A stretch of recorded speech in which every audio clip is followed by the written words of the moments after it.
Yeah, what's good, Gooners? Boys and girls, just a quick update right now and where we are with Lucas Torreira. The Lucas Torreira deal looks like it's going to get signed off, and it looks like it's going to be an 8 million down payment loan for the season, followed up by a 16 million payment at the end of the season, which is the beginning of next season. And that will be your 24 million deal. It's a good deal, guys. It gets him off the book, and it also gets you money that's guaranteed that you can use to build up your midfield. And as I said, it's one in, one out. It's very simple. When you think about the likes of Diawara's on the market for 27 million, if you bought Diawara instead of Partey, that's a straight swap. So it's a deal that kind of really works for Arsenal.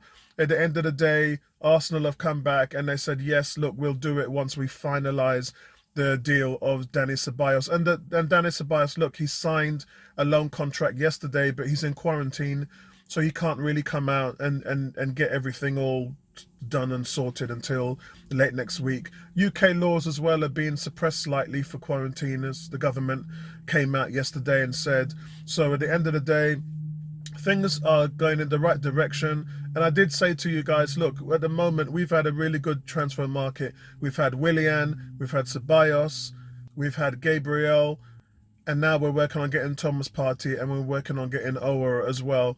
And if those two deals come through, it's 100 million for those two players. And if those two deals come through, it's going to transform the team considerably in the midfield, which is what we want. Starting to take the Ower deal quite seriously now. I had a couple of texts yesterday and some messages saying Arsenal are still interested in Ower. He's a playmaker, and he reminds me of Samir Nasri. Really, really good in possession, good with the ball at his feet, posed, calm, under control. And look, we already have that with Willian. And I think if you surround yourself with those ballers in the midfield, then your ball retention and your possessional football increases considerably. And those were the biggest weaknesses of the team last year. The likes of Xhaka could just not maintain possession of the ball. And, we know he gives away 5.6 passes per game. And that's just something that a team can't carry. We really struggled with him in the midfield. He started becoming stronger as the season went on and his performances were improving. But when I say Xhaka's performances were improving under Arteta, I'm talking about he was actually limiting his mistakes.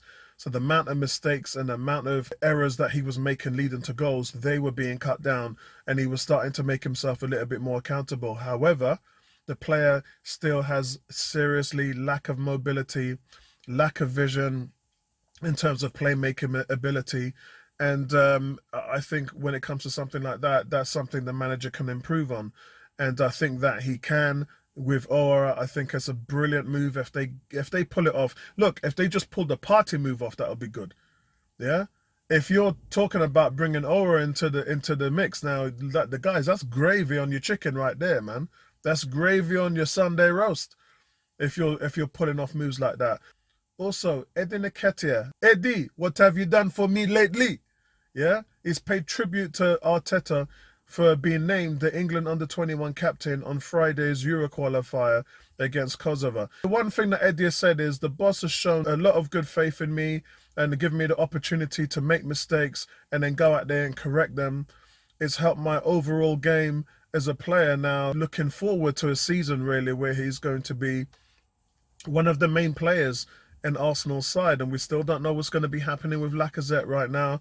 There's where that Lacazette or Bellerin will be used to greatly strengthen Arsenal in the midfield areas, and we can live with that. Why?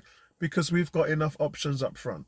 Yeah, we've got enough attacking options up front with the likes of Willian, with Aubameyang, with Martinelli, with Nketiah. We've got enough that we can roll with, and there's plenty of goals in those players.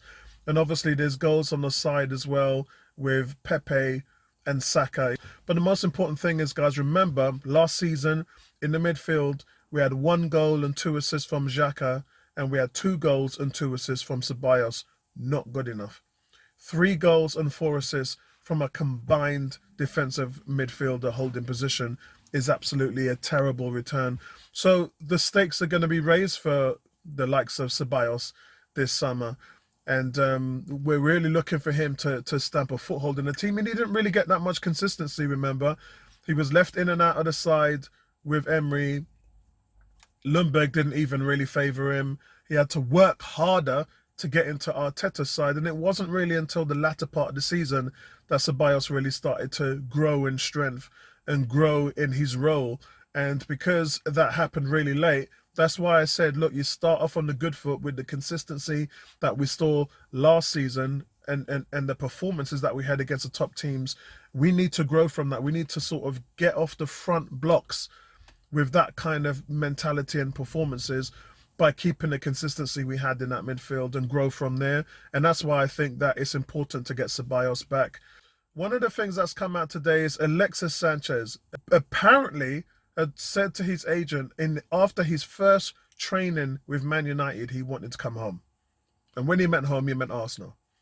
Imagine that. You have one training session with Man United and you're like, damn, I need to get the hell out of here. Man said, I need to get the hell out.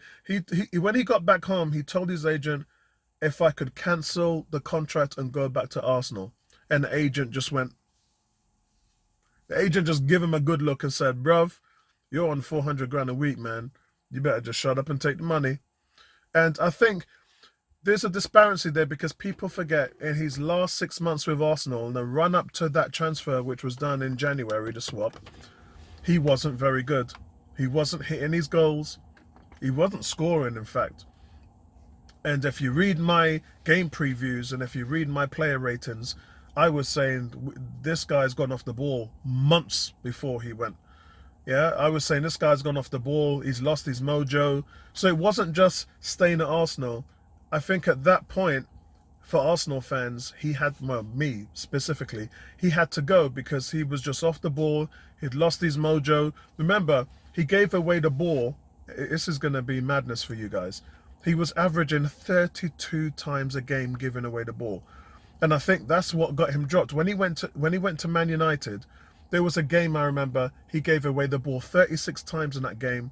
Then the following game, it was 38 times and then they benched him. So again, we talk about this guy's discipline, possessional football in the midfield, how tidy you are at ball retentions, very important to top teams. You look at the best teams in the world, their movement, their passing is exquisite in the midfield. And as a team at the top, you cannot, and this is why I call out Xhaka for Arsenal, because of the amount of goals that he's given away through errors and the amount of times he loses the ball per game. Now with Xhaka, you can carry him once you tidy all that little things up, and that's the reason why he's not that creative, because he's a pivot man in the middle. He gets the ball, he moves it on, and that's it. With Sanchez, you give the ball away in dangerous areas, and what you're doing is you're flushing out attacks. But you've got incoming guys running into support, and then you lose the ball, and that means you're now overloaded and you're on the back foot because you're being on you're on the counter attack against you. And you don't have the numbers to defend because all these guys have pushed up. So, and this is where it's really important to have that excellence of ball retention. This is why the likes of Willian is important. This is the reason why getting Ceballos back is important, because these guys not only can run with the ball, but they can look after the ball as well, and they can both defend. It's very important. So I think with Alexis Sanchez, I don't feel no way about the statement because the man was broken. Yeah, he was broken. Let's face it, guys. He was mash up. He had given all he had given to the fan base, and when the magic had ended, when the goals, I always said, look, I'll take the mistakes as long as he keeps pulling a rabbit out of the hat with his goals. That dried up. The magic finished. The magic ended. And that's when I was like, all right, I'm done. Yeah, cut my ties with him. Let's get ready to move on. And in fairness, Mkhitaryan, do you remember the first 6 months that they were in? So January transfer windows when we did the swap, and then everybody started saying in the fan base who got the worst out of the deal, because Mkhitaryan's form was inconsistent and Sanchez's form was non-existent. So the fan base was like, who got the worst of the deal? It turned out Man United got the worst of the deal, and Arsenal was able to sort of take Nketiah and then get some results out of him. I remember when I did all the midfield statistics, he was the most productive in terms of minutes played out of the likes of Iwobi, Ramsey, and all the players that we had on Ozil. If you looked at what Nketiah was doing in terms of creativity, goals and assists, he was actually our most productive player. But yet there were some games that he just would not turn up. Yeah, and I remember at the Emirates when we were losing 1-0 to Wolves and the team was just plain awful. Who was the man that turned up and got the equaliser late in the game at the Emirates? It was Nketiah, and the goal came out of nowhere. It was actually a cross coming in from the left, and it just bobbled up into the back of the net. But overall, he was also a supplier for Aubameyang as well. He played really well, linked up with him. And look, I wish Nketiah well. But what it does say is the fact that both of the deals at the time was just non-existent. It was a bad deal for both teams, and they just moved on from it, and that's the end of it, really. I'll speak to you guys on the next one. And again, thanks for supporting the channel. Subscribe if you're not subscribed already. Click that bell so you know when my videos are dropping. Peace, and I'm out. Right back at you.